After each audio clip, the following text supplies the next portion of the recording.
Hello भाई। क्या हाल है ब्रदर? बढ़िया यार, तू बता। कुछ नहीं यार, बस वो पुराने जौहर वाली की वीडियोस देख रहा था यार मैं। ओ भाई, क्या याद दिला रहा है यार तू। वो तो बहुत मजेदार सफर था यार। और भाई तुझे याद है जिस दिन हम मिलम ग्लेशियर जा रहे थे? क्या खूबसूरत दिन था यार वो। ओ ओ भाई, क्या दिन था यार। मजा आ गया था उस दिन तो यार, मजा आ गया था।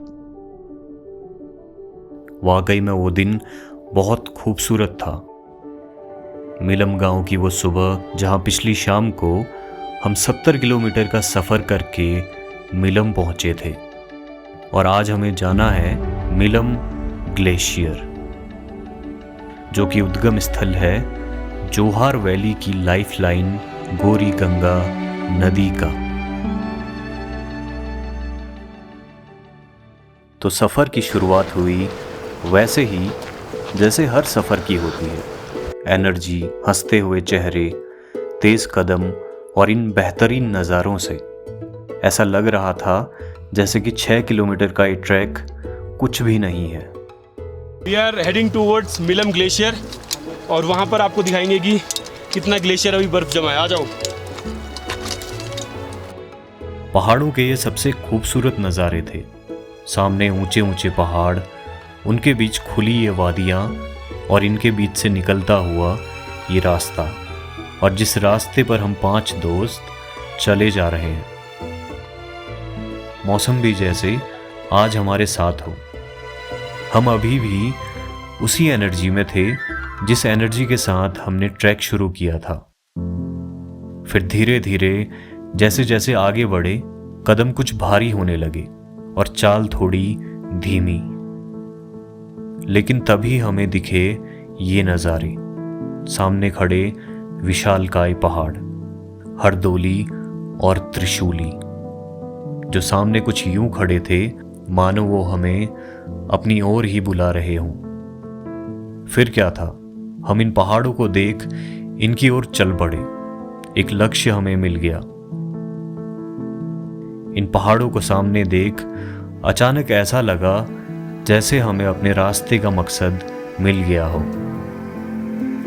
कभी कभी जिंदगी में भी शायद ऐसा ही होता है। रास्ता चाहे कितना ही मुश्किल हो, अगर सामने अपना लक्ष्य साफ दिखाई दे तो कदम अपने आप आगे बढ़ते रहते हैं। लेकिन 5 साल पहले इन्हीं रास्तों पर चलते हुए हमारे सामने ऐसा कोई साफ लक्ष्य नहीं था।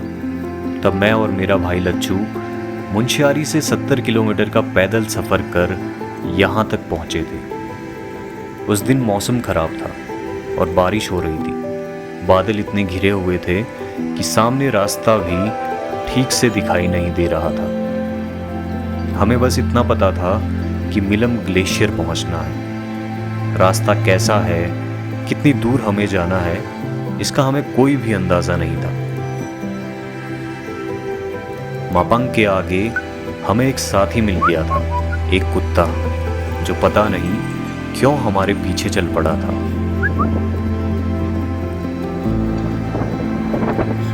चले फिर। एक दिन, फिर दूसरा दिन, और वो हमारे साथ चलता रहा। हमें उसका असली नाम तो पता नहीं था, लेकिन हमने उसका नाम रख दिया कालू। तो उस सफ़र में हम 3 लोग थे, मैं, लच्छू और कालू।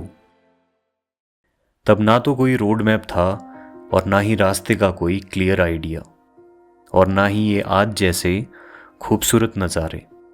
बस एक मोटिवेशन था कि किसी भी तरह मिलम ग्लेशियर पहुंचना है। और 5 साल बाद हम फिर से उसी रास्ते पर हैं। फ़र्क बस इतना है कि तब मौसम हमें रास्ता नहीं दिखा रहा था, और आज यही पहाड़ हमें अपनी तरफ बुला रहे हैं। इस रास्ते की खूबसूरती शायद शब्दों में बयां करना मुश्किल है। कहीं पहाड़ों से गिरते झरने, कहीं दूर तक फैली हुई घाटियां, और इन सब के बीच से निकलता हुआ ये रास्ता जिस पर हम धीरे धीरे आगे बढ़ रहे हैं। हम रुकते फिर चलते, कभी इन नज़ारों को देखते, कभी बस इन पहाड़ों की खामोशी को महसूस करते। इन्हीं पहाड़ों के बीच कहीं छिपा है मिलम ग्लेशियर, जो आज मिलम गांव से लगभग 6 किलोमीटर की दूरी के बाद दिखाई देता है। लेकिन स्थानीय लोगों की पुरानी यादों में एक समय ऐसा भी था जब ये ग्लेशियर गांव के काफी करीब हुआ करता था। कहा जाता है कि उस समय मिलम ग्लेशियर से निकलती इस गोरी गंगा के साथ ग्लेशियर के बर्फ के टुकड़े भी मिलम गांव तक पहुंच जाया करते थे। लेकिन बदलते मौसम के साथ ये ग्लेशियर धीरे धीरे पीछे हटता चला गया और आज ये हमें हिमालय में हो रहे बदलावों की एक कहानी सुनाता है। कहा जाता है कि मिलम ग्लेशियर की असल लंबाई 15 से 16 किलोमीटर है। इन पहाड़ों के बीच चलते हुए एक अलग ही एहसास हो रहा है। एक तरफ ये विशाल पहाड़, दूसरी तरफ बहती गोरी गंगा नदी, और बीच में चलते हुए हम ऐसी जगह पर आकर ही हमें समझ आता है कि प्रकृति के सामने हम कुछ भी नहीं है। इसी एहसास को महसूस करने के लिए शायद इंसान बार बार इन पहाड़ों की ओर लौटता है। लेकिन 5 साल पहले जब हम इसी रास्ते पर चल रहे थे, तब ये सफर बिल्कुल अलग था। तब मौसम खराब था और बारिश लगातार हो रही थी।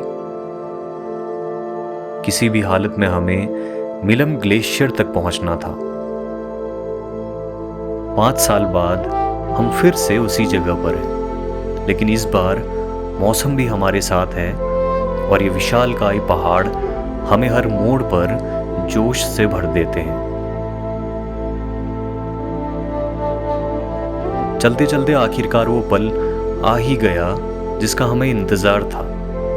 दूर से हमें मिलम ग्लेशियर दिखाई दिया, लेकिन पहाड़ों में दूर से जो चीज करीब दिखती है, वहां तक पहुंचने के लिए बहुत मेहनत लगती है। मंजिल हमें दिख तो गई, लेकिन रास्ता अभी बाकी है।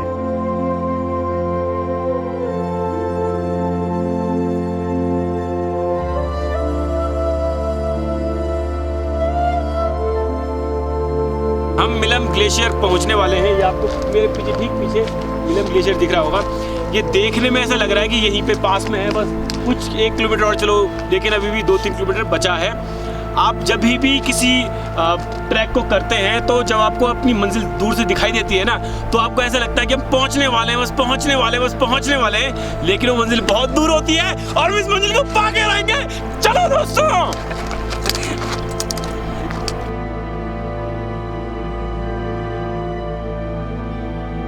जितना हम ग्लेशियर के करीब पहुंच रहे हैं, थकान उतनी ही बढ़ती जा रही है। लेकिन ये पहाड़ आपको आपकी मेहनत का फल जरूर देते हैं, क्योंकि तभी हमें दिखाई दिया बरड़ का एक पूरा झुंड।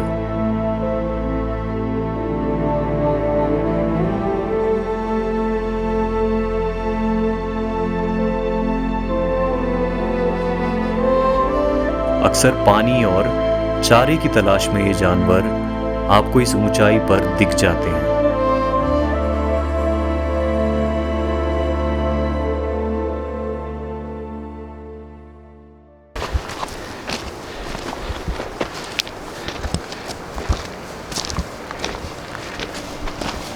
और आखिरकार कंकड़, पत्थर, मिट्टी से भरे इन खूबसूरत रास्तों को पार कर हमने ग्लेशियर के ऊपर चलना शुरू किया।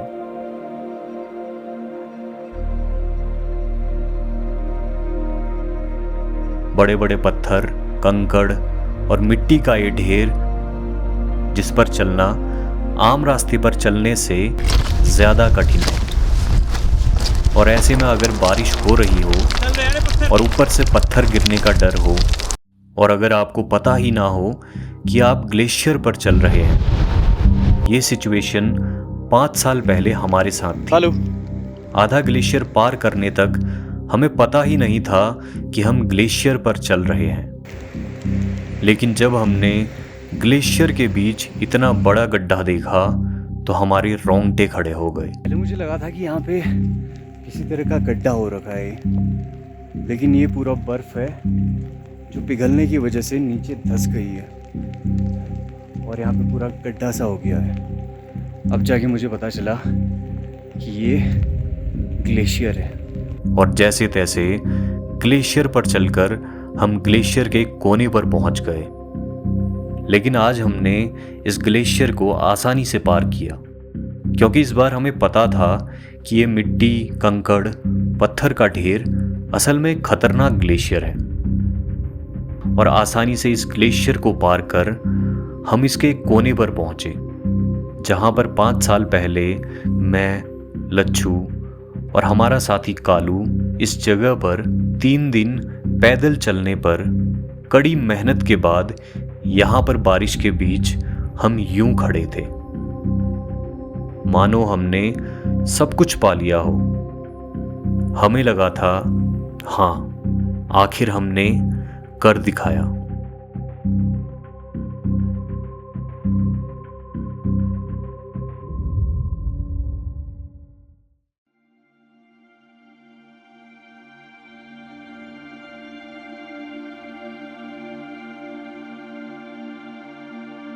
आज 5 साल बाद मैं इसी जगह पर खड़ा हूं। इस बार भी रास्ता आसान नहीं था, थकान हुई, कई बार लगा कि अब बस हो गया। लेकिन फर्क ये था कि इस बार हम अकेले मंजिल तक पहुंचने नहीं आए थे। हम रास्ते में हंसे भी, रुके भी और आखिरकार पांचों एक साथ यहां पहुंच गए। शायद यही फर्क होता है एक ही रास्ते को 2 बार चलने का। पहली बार आप रास्ते को जीतना चाहते हैं और दूसरी बार वही रास्ता आपको बहुत कुछ सिखाने लगता है।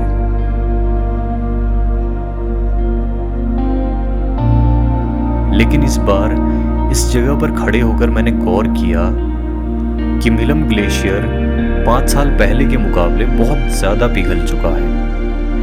पहाड़ों का बढ़ता तापमान और बदलते स्नोफॉल पैटर्न इस बदलाव के बड़े कारणों में शामिल है। इतनी जल्दी हिमालयों का इतना ड्रास्टिक चेंज एक चिंता की बात है।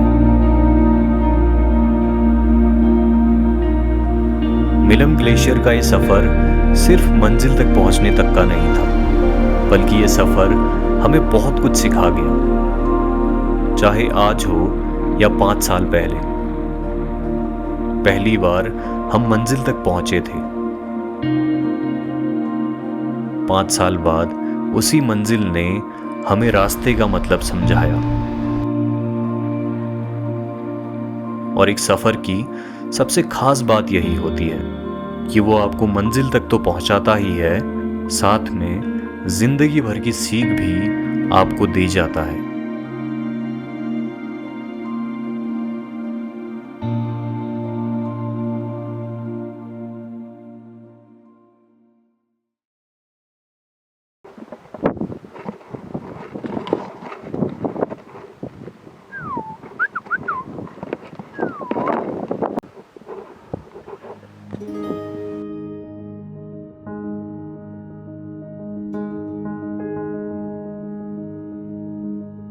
मिलम से वापसी के बाद अब हम पहुंचने वाले हैं जोहार वैली के एक और ऐतिहासिक गांव में, और ये गांव है मरतोली। एक ऐतिहासिक और उत्तराखंड के टॉप हाई एल्टीट्यूड गांवों में से एक, जो कि पुराने समय में जोहार वैली का दूसरा सबसे आबादी वाला गांव था, मिलम के बाद। समुद्र तल से लगभग 3370 मीटर की ऊंचाई पर बसा ये गांव एक समय पर एक समृद्ध सभ्यता थी।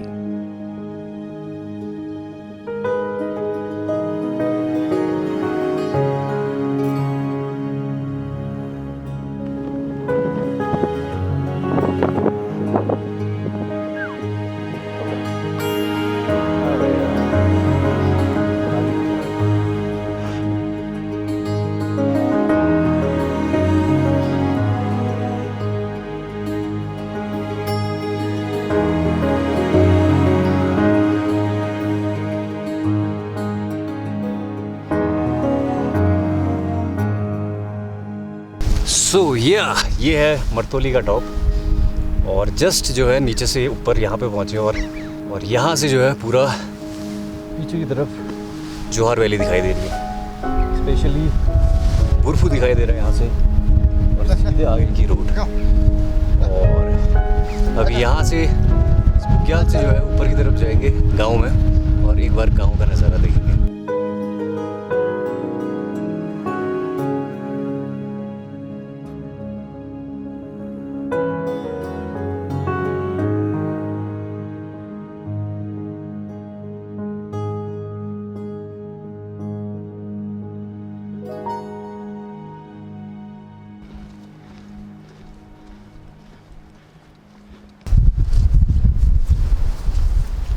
हम मरतोली गांव से होकर गुजर रहे हैं और हमारे दोनों तरफ पुराने घर हैं। पत्थर के बने ये घर काफी पुराने हैं, इतने पुराने हैं कि कहीं इनकी छत गिर चुकी है तो कहीं बस इनकी दीवारें खड़ी हैं। इन पुराने घरों को देखकर बस मैं यही सोच रहा हूं कि आखिर इतने खूबसूरत घरों और इतने खूबसूरत गांव को छोड़कर जाने की क्या वजह रही होगी। हम थोड़ा आगे बढ़े हैं तो मुझे यहाँ एक प्राइमरी स्कूल दिखा है जो काफी बुरी हालत में है और थोड़ा आगे जाने पर एक टूरिस्ट रेस्ट हाउस भी। और इन नए मकानों को देखकर ये उम्मीद जाग रही है कि शायद अभी मरतोली की कहानी पूरी तरह खत्म नहीं हुई है। शायद ये गांव दोबारा बसने की कगार पर है। मिलम की तरह ही लोग यहाँ भी लौट रहे हैं।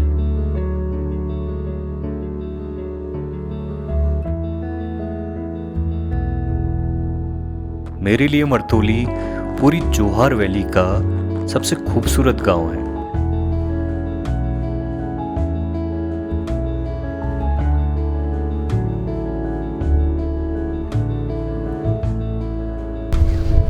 जोहार वैली का अगर कोई सबसे सुंदर गांव है तो वो ये मरतोली गांव है। जोहार वैली का सबसे सुंदर गांव मिलम से भी बहुत ज़्यादा सुंदर है। इस हाइट पे चढ़ के आपको चारों तरफ पहाड़, बुग्याल और बर्फ सब कुछ देखने को मिलेगी। तो जब भी आप जोहार वैली आए तो मिलम से पहले मरतोली ज़रूर रुकना।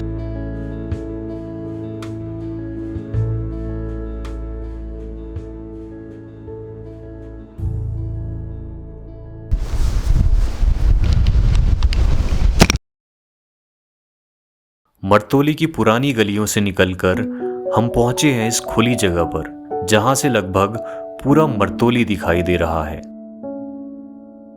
पुराने खंडर हो चुके घर, टूटी दीवारें, टूटी छतें, वीरान पड़े घर। लेकिन इन्हीं वीरान पड़े घरों के बीच कुछ घर ऐसे भी हैं जो अभी भी जिंदा हैं, जिन घरों में लोग लौट चुके हैं, जिनकी छतें, दीवारें, दरवाजे, खिड़कियां अभी भी सलामत हैं। लोग दोबारा अपने गांव वापस आ रहे हैं। होम स्टेज शुरू हो चुके हैं, दोबारा से घर बन रहे हैं और बहुत जल्द रोड इस गांव तक पहुंच जाएगी।